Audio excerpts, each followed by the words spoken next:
Good afternoon. How many of you guys have went to the zoo and never given a second thought about how similar you and these animals really are?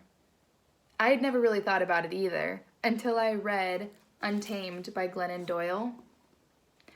She said, 2 summers ago, my wife and I took our daughters to the zoo. As we walked the grounds, we saw a sign advertising the park's big event, the Cheetah Run. We headed down towards the family scouting out their viewing spots and found an empty stretch along the route. Our youngest, Emma, hopped up on my wife's shoulders for a better view. A peppy blonde zookeeper in a khaki vest appeared. She held a megaphone and the leash of a yellow Labrador retriever. I was confused. I don't know much about animals, but if she tried to convince my kids that this dog was a cheetah, I was getting a Cheetah Run refund. She began, "Welcome, everybody. You are about to meet our resident cheetah, Tabitha. Do you think this is Tabitha?" "No," the kids yelled. This sweet Labrador is Minnie, Tabitha's best friend. We introduced them when Tabitha was a baby cheetah, and we raised Minnie alongside Tabitha to help tame her. Whatever Minnie does, Tabitha wants to do. The zookeeper motioned toward a parked jeep behind her. A pink stuffed bunny was tied to the tailgate with a fraying rope. She asked, "Who has a Labrador at home?" Little hands shot in the air. Whose lab loves to play chase? "Mine," the kids shouted. Well, Minnie loves to chase this bunny. So first, Minnie will do the cheetah run while Tabitha watches to remember how it's done. Then we'll count down. I'll open Tabitha's cage and she'll take off. At the end of the route, just 100 meters that way, there will be a delicious steak waiting for Tabitha. The zookeeper uncovered Tabitha's cage and walked Minnie, eager and panting, to the starting line. She signaled to the jeep and it took off. She released Minnie's leash and we all watched a yellow lab joyfully chase a dirty pink bunny. The kids applauded. The adults wiped sweat from their foreheads. Finally, it was time for Tabitha's big moment. We counted down in unison. 5, 4, 3, 2, 1. The zookeeper slid open the cage door and the bunny took off. The Tabitha bolted out, laser focused on the bunny, a spotted blur. She crossed the finish line within seconds. The zookeeper whistled and threw her steak. Tabitha pinned it to the ground with her oven mitt paws, hunkered down in the dirt, and chewed while the crowd clapped.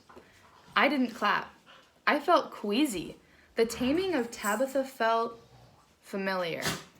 I watched Tabitha gnawing that steak in the zoo dirt and thought, day after day, this wild animal chases dirty pink bunnies down the well-worn narrow path they cleared for her, never looking left or right, never catching that damn bunny, settling instead for a store-bought steak and the distracted approval of sweaty strangers.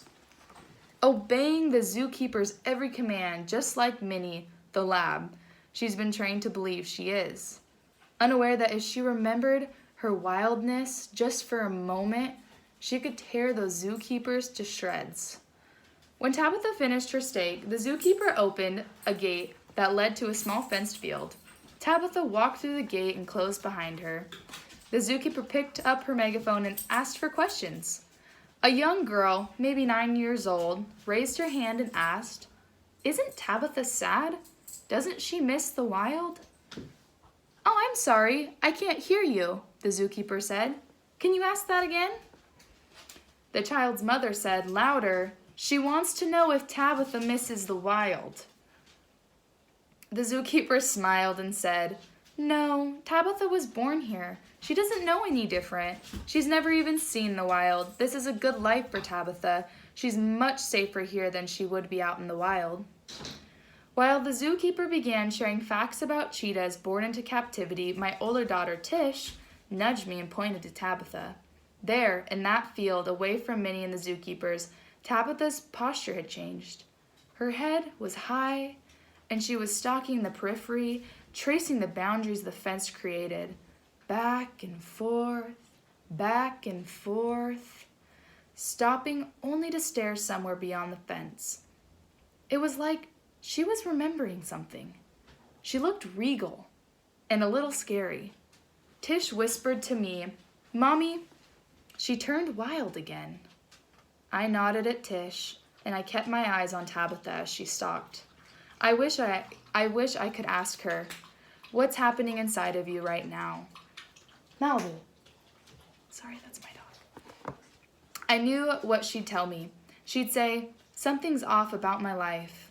I feel restless and frustrated.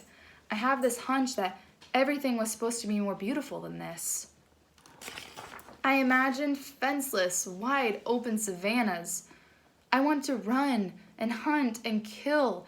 I want to sleep under an ink-black, silent sky filled with stars. It's all so real, I can taste it. Then she'd look back at the cage, the only home she's ever known.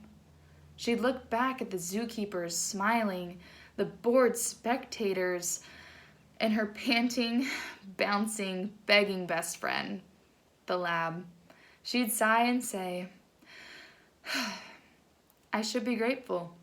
I have a good enough life here. It's crazy to long for what doesn't even exist." And I'd say, "Tabitha, you are not crazy. You are a goddamn cheetah." Thank you.